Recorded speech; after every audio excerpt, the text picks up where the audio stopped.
Kính thưa quý vị, chúng ta đã chuẩn bị được những camera của mình để sẵn sàng lên làm cái này đây được không ạ?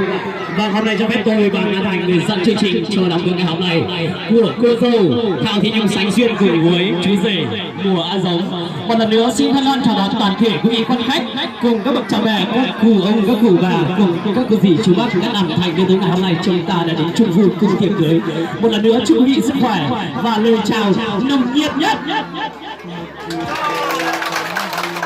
Vâng, kính thưa quý vị, như vậy ngày hôm nay tức là ngày 1 tháng 3 năm 2020, sau cùng đó ngày 8 tháng 2 năm Canh Tý, được sự cho phép của chính quyền địa phương tại trung tâm xã Gò Mã, gia đình nhà gái chúng ta đã long trọng tổ chức sự kiện để chào đón sự hiện diện ra mắt của hai quan viên hai họ và cô dâu chú rể của chúng ta ngày hôm nay. Và một lần nữa chúc cho gia đình sức khỏe, hạnh phúc, chúc cho lễ thu quy của cô dâu chú rể của chúng ta ngày hôm nay thành công rực rỡ. Xin trân trọng cảm ơn. Vâng, thưa quý vị, như vậy chúng ta đã từng biết đúng không ạ? Như vậy từ ngàn xưa đến bây giờ cũng như tận mãi ngàn sau, những tình yêu của chúng ta luôn là một câu chuyện để diễn tiến và nhiều cảm xúc, nhiều màu sắc khác nhau.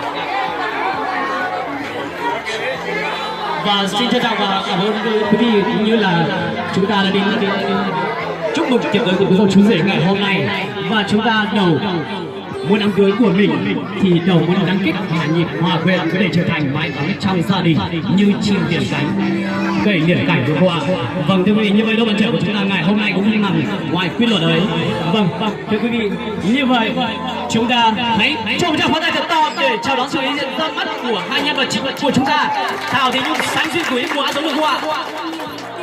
Mãi mãi cho em cảm nhận ân tình những câu chuyện nhau. Vâng, thưa quý vị, như vậy hôm nay đôi bạn trẻ của chúng ta đã được lên lâu đài nơi mà hạnh phúc thân ái nhất của mình. Thì nhìn hai cô dâu chú rể của chúng ta rất là tươi đúng không ạ? Vâng, như vậy ông cha ta thường có rằng yêu nhau không quản xa gần, cầu không tê vịt cũng lần mà xa.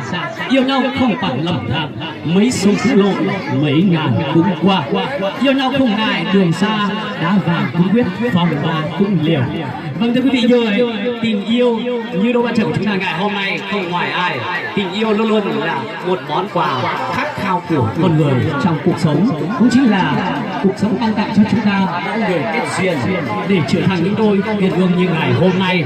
Thì được sự cho phép của quan viên hai họ thì hai đôi bạn trẻ của chúng ta đã tìm đến bên bờ hạnh phúc riêng cho mình, đúng không ạ?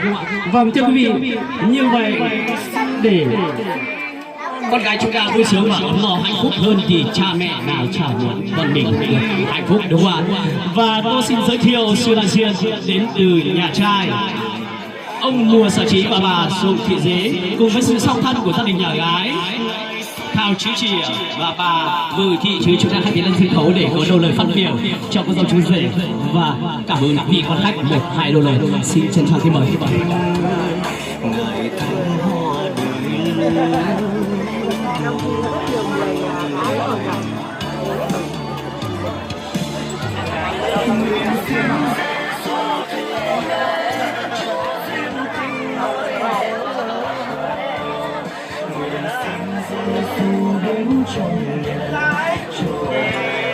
Vâng, kính thưa quý vị, như ông cha đã thường nói đúng không ạ? Câu cha như núi Thái Sơn, như mẹ như nước chẳng vượt chảy ra.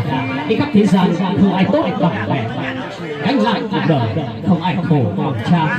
Như vậy ngày hôm nay chúng ta để có đôi lời trao dâu cho gia đình nhà trai thì chúng tôi xin trân trọng kính mời ông Thảo Chí Chị, chúng ta sẽ có đôi lời phát biểu để trao dâu cho gia đình nhà trai. Xin trân trọng kính mời ông.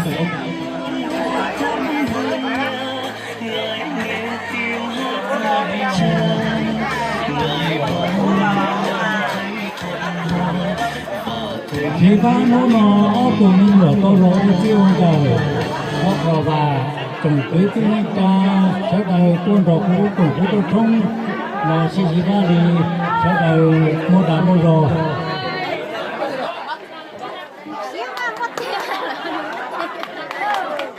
Bên chơi trong một tỷ đâu sắp được chế toàn thể đến chế nhỏ.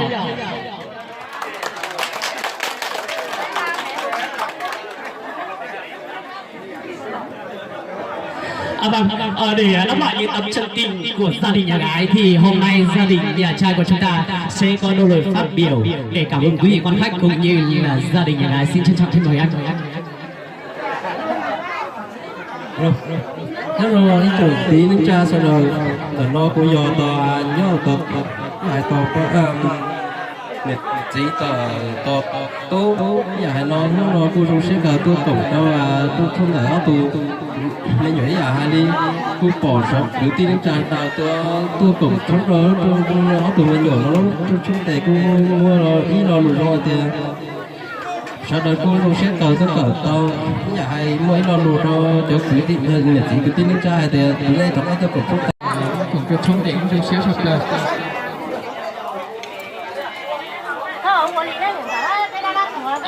trong cái khu tứ điểm sát tầm xài cho lòng bố mọi biết lò lửa xong và cùng báo biết tù thành lúc này có là bản tin là sẽ là cái hoạt động ở mà xiên chỉ có thể nói cái thời gian lần những lần cái lửa sẽ nhỏ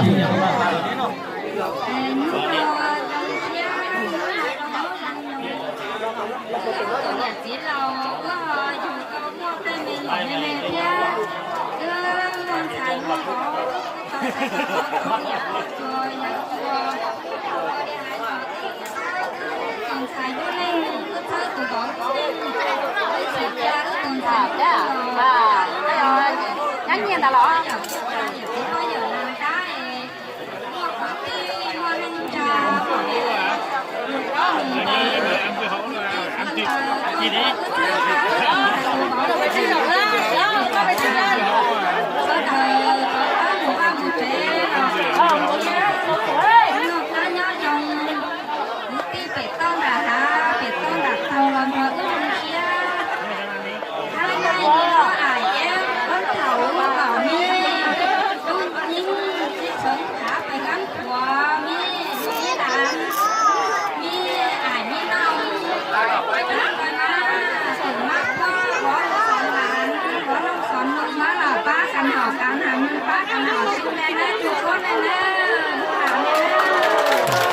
quý vị cho rằng phát danh thật to để cùng cho gia đình của chúng ta ngày hôm nay.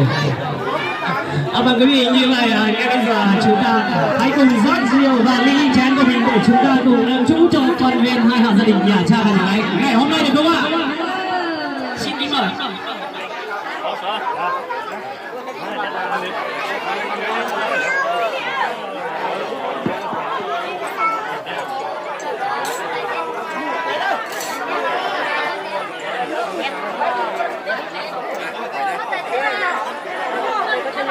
Vâng quý vị, như vậy nhiều gia đình là họ ước gì để lấy được cái tên là đảng Bắc Trải về xây dựng rồi là xì ngài xây hồ bản việt cho đảng rửa chân. Ngày hôm nay có viên hai họ gia đình nhà thơ và nhà gái của chúng ta sẽ nâng ly cùng với quý vị quan khách và chúng ta ngay bây giờ hãy nâng ly để chúc mừng cho đội viên hai họ được không ạ? Vâng, xin kính mời.